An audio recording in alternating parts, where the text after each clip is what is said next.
నమస్తే. Welcome to Disha TV. Telangana రాష్ట్రంలో ఈ మధ్య కాలంలో పాలిటిక్స్‌లో ఎమ్మెల్సీ కవిత యాక్టివ్ మోడ్‌లోకి వచ్చారు.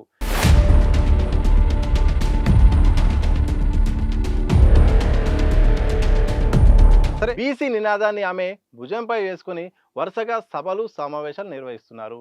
బీసీ ఎజెండాయే లక్ష్యంగా జాగృతి కార్యక్రమాలు నడుస్తున్నాయి. ఈమె చేసిన బీసీ ఎజెండాతో ఒక్కసారి ఇటు పార్టీలోను బయట కూడా రాజకీయంగా కూడా ఒక చర్చ కొనసాగుతుంది.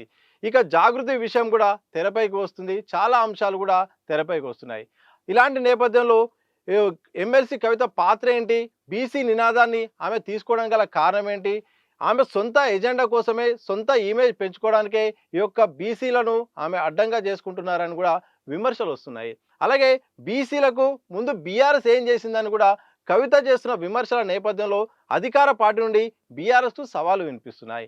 ఇలాంటి సందర్భంలో ఎన్నో ప్రశ్నలు వస్తున్నాయి. ఎంతోమంది కూడా ఆరోపణలు చేస్తున్నారు. సొంత పార్టీలో కూడా ఒక రకమైన కవితపై సెటర్లు వేయాల్సిన పరిస్థితి వస్తుంది. ఇక ఎమ్మెల్సీ కవిత అయితే లిక్కర్ స్కామ్లో భాగంగా 5 నెలలు జైల్లో ఉన్నారు. జైల్లో ఉన్న తర్వాత వరుసగా రాజకీయాల్లోకి వచ్చి ఇక కార్యక్రమాలు నిర్వహిస్తారని చాలామంది అనుకున్నారు, ఆమె విడుదలైన సందర్భంలో చేసిన ప్రసంగాన్ని బట్టి. కానీ విడుదలైన తర్వాత మాత్రం ఎలాంటి యాక్టివిటీ చేయకుండా రాజకీయాలకు దూరంగా ఉన్నారు. ఈ మధ్యకాలంలో బయటకు వచ్చారు.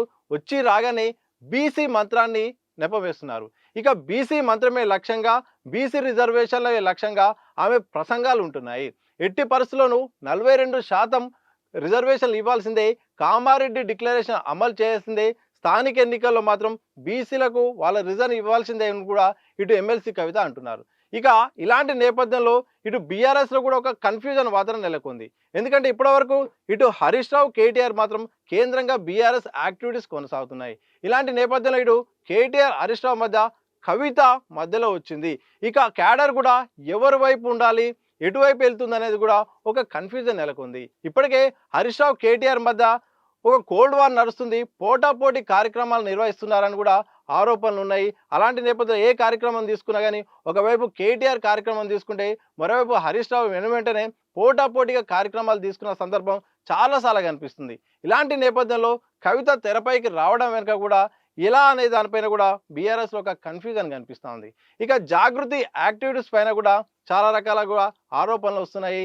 అధికారంలో ఉన్నప్పుడు జాగృతి ఎలాంటి కార్యక్రమాలు చేయలేదు. మొదటిసారి అధికారంలోకి వచ్చినప్పుడు కొంత యాక్టివ్గా ఉన్న, రెండోసారి అధికారంలోకి బీఆర్ఎస్ వచ్చిన తర్వాత యాక్టివిటీస్ మొత్తం, జాగృతి మొత్తం కార్యక్రమాలు బంద్ అయిపోయాయి. ఎలాంటి బీసీ అంశాలు కానీ ఎలాంటి అంశాలు కూడా తెరపైకి రాలేదు. ఏ అంశాలు కూడా ఆమె ప్రస్తావించలేదు. నిజానికి రెండోసారి అధికారంలోకి వచ్చిన తర్వాత జాగృతికి సంబంధించిన జిల్లా కమిటీలను కూడా రద్దు చేసింది.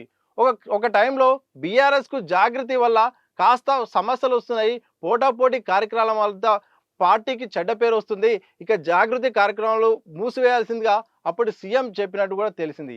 ఆ నేపథ్యంలో జాగృతి ఇక కార్యక్రమాలు చేయలేదు. ఈ మధ్యకాలంలో వరుసగా జాగృతి బయటకు వస్తుంది.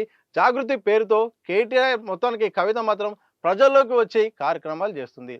ఇక సీఎం నినాదాలు వినిపిస్తున్నాయి. ఈ మధ్యకాలంలో జాగృతి కొన్ని నిజామాబాద్లో కార్యక్రమం భాగంగా సీఎం కవిత అంటూ నినాదాలు వచ్చాయి. కావాలని నినాదాలు వచ్చాయా, లేకపోతే అక్కడ కార్యకర్తలు ఉత్సాహంగా చేశారనేది కూడా ఒక చర్చ నడుస్తుంది.